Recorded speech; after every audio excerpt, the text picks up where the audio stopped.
lagi trekking santai sambil mau bikin konten untuk di YouTube. Kita mau cerita lagi perjalanan kita, kenapa mutusin ke New Zealand, tinggalin semua yang udah kita bangun di Indonesia. Jadi awal ceritanya tuh waktu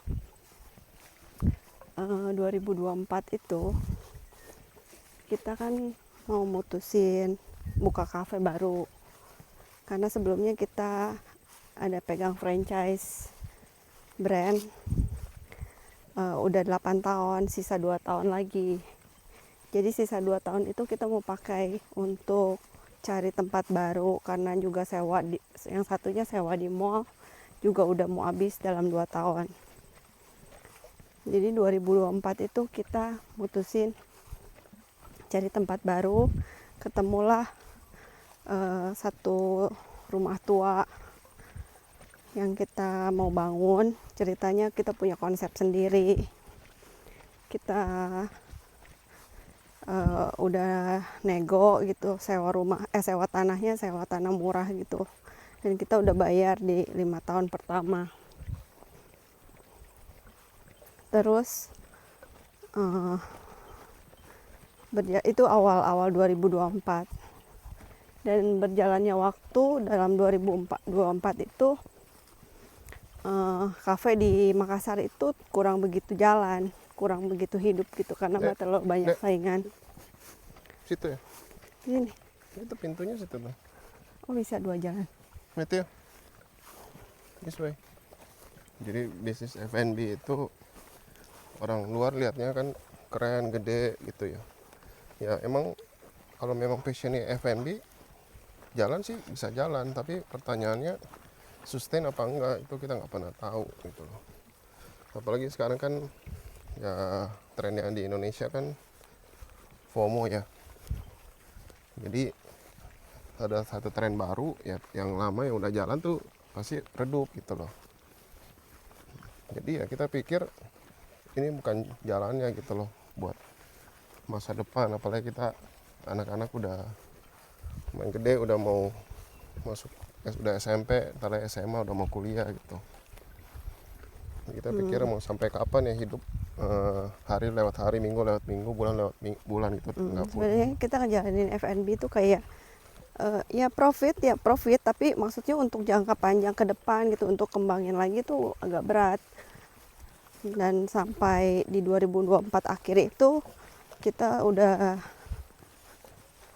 kita mutusin kayaknya nggak bisa deh begini terus. Nggak tahu hikmat Tuhan dari mana. Hikmat Tuhan dari mana? Ya dari Tuhan ya. Dapat hikmat itu dari Tuhan. Kepikiran langsung kayaknya kita kalau buka bisnis lagi di Indonesia itu kan resiko keluar modal lagi, karena sedangkan modal kita terbatas gitu. Kita harus putar uang lagi, belum lagi kalau dananya nggak cukup kita harus pakai uang bank. Nah, untuk jangka panjang ke depannya 5 tahun ke depan apakah bisnisnya akan survive, belum tentu kan, namanya bisnis. Sedangkan anak-anak kita mau kuliah gitu, 5 tahun lagi Matthew perlu kuliah ya. Jadi waktu akhir 2024 itu tanah yang kita sewa belum diapa-apain karena oh iya deh mereka ke sana. Ini sama aja. Ini situ. Tanah yang kita sewa belum diapa-apain karena kepentok modal, juga karena kita pikir kalau mau buka kafe baru minimal udah 3-4 M lagi habis. Itu resikonya juga belum tentu balik modal lagi dalam 5 tahun ke depan akan survive apa enggak. Jadi kita takut kan, maksudnya dalam modal segede gitu kita bakalan survive enggak. Sedangkan 5 tahun lagi anak-anak udah harus kuliah, siapin kuliah. Jangan sampai kita buka kafe baru, ngembangin bisnis, tapi anak-anak yang dikorbanin masa depan anak-anak gitu loh. Jadi nggak tahu saat itu Tuhan kasih hikmat, kayak banyak lihat konten-konten orang ke luar negeri, di luar negeri, dan gue tuh terus sebenarnya kepikiran karena ada satu sepupu gue tinggal di Kanada. Jadi udah mulai tanya-tanya gitu ke Kanada gimana. Terus gue bilang sama Galvin, kayaknya kita nggak bisa gini terus,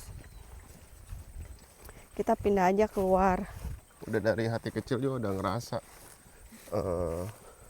masa depan yang apa kita udah jalanin sekarang tuh nggak jelas ya. Kita lihat